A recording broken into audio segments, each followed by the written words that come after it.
ভাইয়া আসসালামু আলাইকুম। জনি ভাই পড়ি যাবে না ওখানে কি রে এ কায়লা রে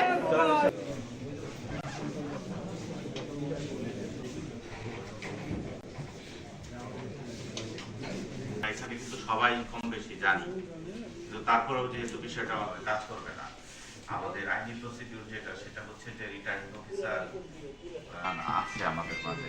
তো কাজেই এটা একটা ধারাবাহিক প্রক্রিয়া, এটা একটা ধারাবাহিক আইন কানুন বিধিবিধান অনুযায়ী সেটাই হয়। তো এটা হলো আমাদের টোটাল একটা প্রসেস। মোহাম্মদ এমদাদুল হক ভরসা, তিনি ত্রয়োদশ জাতীয় সংসদ নির্বাচনে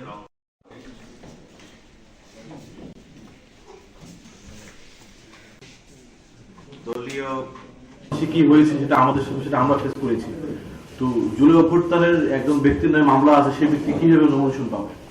আপনি দয়া করে রিটার্নিং অফিসারের দায়িত্ব পালন করছেন, আমাকে সেটা দয়া করে পালন করতে চান। স্যার, আপনি আপনার দায়িত্ব পালন করেন, কিন্তু আমাদের আপত্তি যে তিনি স্বৈরাচারের দোষর, ফেসিবাদের দোষর। আমরা আমাদের বক্তব্য আপনার কাছে আমরা উপস্থাপন করলাম, আমরা আমাদের আপত্তি আপনার কাছে আমরা উপস্থাপন করলাম। এই পর্যায়ে আমি ত্রয়োদশ জাতীয় সংসদ নির্বাচনে রংপুর ৪ সংসদীয় আসনের জনাব আবু নাসের শাহ মোহাম্মদ মাহবুবুর রহমান তার দাখিলকৃত মনোনয়নপত্র, আমরা কাগজপত্র এখানে পর্যালোচনা করেছি। আমাদের সিদ্ধান্তটি দাখিলকৃত কাগজপত্রের উপরে আমরা সিদ্ধান্ত গ্রহণ করে থাকি। এখানে যারা উপস্থিত যারা কর্মকর্তা যারা রয়েছেন তাদের আপত্তির উপরে ভিত্তি করে আসলে এখানে সিদ্ধান্তটি গ্রহণ করা হয়ে থাকে। তো এখানে আমরা এ পর্যায়ে আমরা সংশ্লিষ্ট যে সরকারের যে ইউটিলিটি সহ সকল দপ্তর অন্যান্য দপ্তরের কোনো আপত্তি পাওয়া যায়নি। আইন শৃঙ্খলা বাহিনীর পক্ষ থেকে মামলা সংক্রান্ত বিষয়ে কোনো আপত্তি পাওয়া যায়নি, এবং আমাদের যে বাংলাদেশ ব্যাংকের যে সিআইবি প্রতিবেদন সেখানেও কোনো বিরূপ মন্তব্য পাওয়া যায়নি।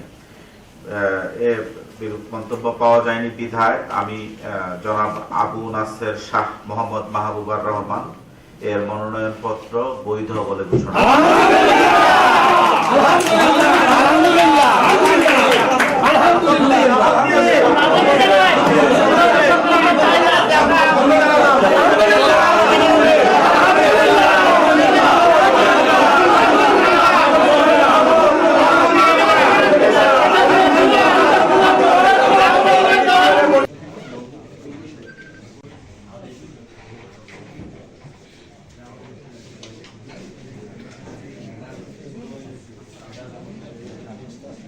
বিষয় জানি, কিন্তু তারপরেও যেহেতু